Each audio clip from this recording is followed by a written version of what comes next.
I think at this moment it's important, Honorable Chair, that I make this call. That this, Honorable Chair, is a Mayday call. This is a Mayday call and the last radio call for a general in the South African Police Service, whom we believe was assassinated, whom the forensic evidence that was found after a court-ordered exhumation said that he was poisoned with castor resin. I am making this Mayday call as a plea to Parliament, because it is Parliament that elects the President. It is the President who, upon his inauguration, is flanked by the armed forces of this country. He is flanked by army generals. He is flanked by police generals. And when they salute that flag and salute the President, they pledge their life to this country, to this flag. And this is true of all officers who serve in this country. And when one of those generals, General Mkhwanazi, Lieutenant General Mkhwanazi was one of those generals. When one of those generals is assassinated and buried under a lie of COVID-19, it demands of us as citizens to speak to those who are in power, to plead with you, because we are powerless, to say, do something. It has been 5 years.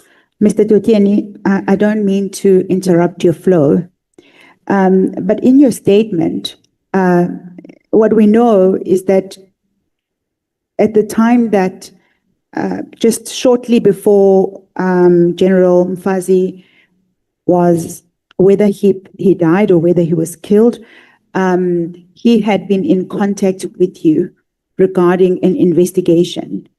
Perhaps to give context to what you are speaking about and calling Mayday. What was he investigating? And just could you take us through that investigation? Yes, Honorable Chair.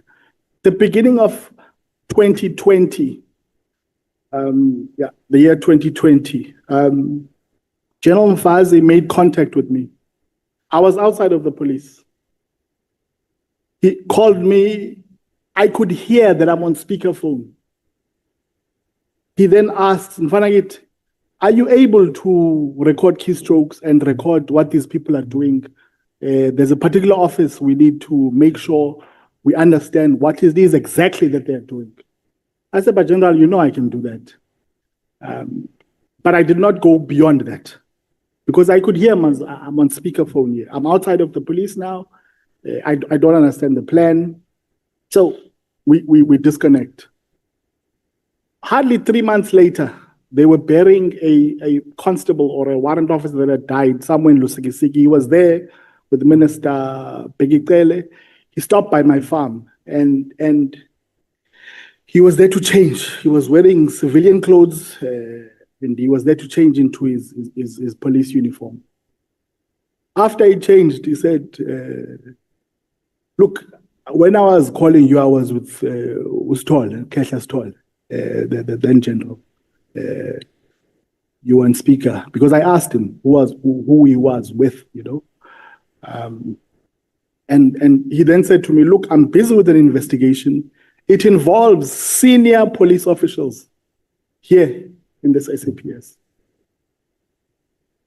And that's where it ended. But my curiosity was around, what did you want me to, which offices? No, he says, no, SSA, Secret Services account, you know. And he left it at that. So at the time he was investigating the Secret Services account, and you say that there was an investigation to the amount of 1.6 billion regarding COVID-19 PPE. That is correct. So General Mkhwanazi used to speak in a number of ways, man. But he spoke in Venek, basically. Okay. He said, Ngamasele laba bantu mfanakithi. Ngamasele laba bantu. Babe imali, and he mentions the amount, you see. And because he's a general, interactions with him sometimes were not as free as you would want, but he made that point very clear.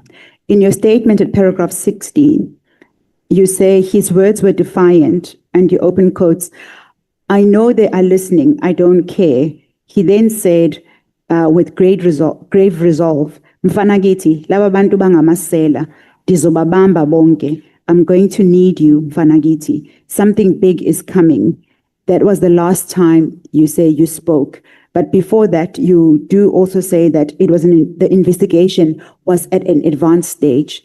Can you take us through that last conversation you had with him to what then transpired and what happened to him thereafter? Yeah, so after he left that period, I think he was transferred to the Western Cape, where he was acting provincial commissioner here for a while.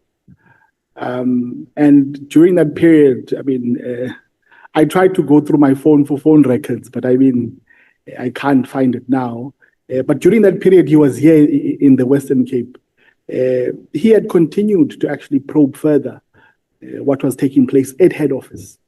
That's the... Do you know specifically who he was investigating? You only mentioned that it was senior police officials, but who was he investigating? There are people who know. And I'll point this comment to the right direction. There are people who know. But they are... Do you have personal knowledge? Honorable members, respectfully so, I know we owe death a visit. But what is important to do is I would want to make these disclosures in a proper forum, you know. That is important because that is responsible investigation. I shouldn't just speak as if I'm not conscious of the threats that exist out there. But what is adamant is that the crime scene is there at head office. That's where the crime scene is at. That's what he was investigating. He's investigating the corruption and I'm not saying the entire head office. That's not what he said. He said the rot is there with officials, senior officials, generals, there at head office. That's where the problem is. Mr. Dotyeni, we are almost out of our time, and I'd like to use the last 10 minutes to complete your statement. You say that the following week you received a call from one of his drivers at paragraph 61 that the general was dead, and the official cause of death that was given was COVID-19. Yes. So I received two calls. The first was from, he had a number of drivers. The first was from one of his drivers in Johannesburg. He said to me, which is general, I did not believe him. I did not think that he would tell me something that is proper. So I phoned the wife immediately. When I phoned the wife, she was still there at the house, the Pretoria residence. She says to me, and as she was speaking to me, the wife, you could hear there's people around her. And she at the time was saying,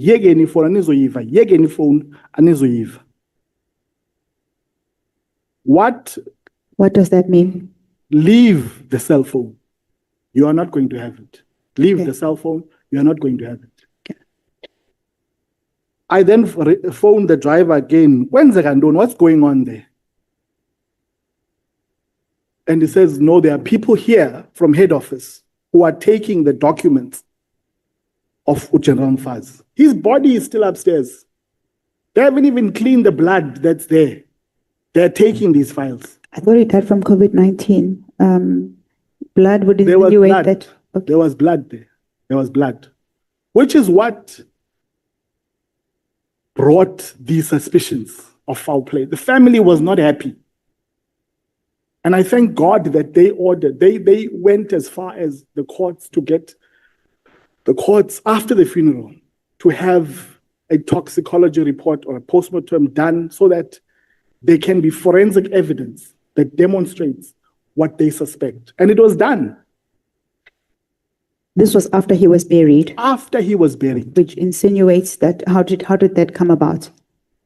So the family, one of the family members is an advocate as well. So they then pushed for this report, the court actually, to ensure that it is actually done, you know. So they went and dug him up. Exhumed him. Exhumed him.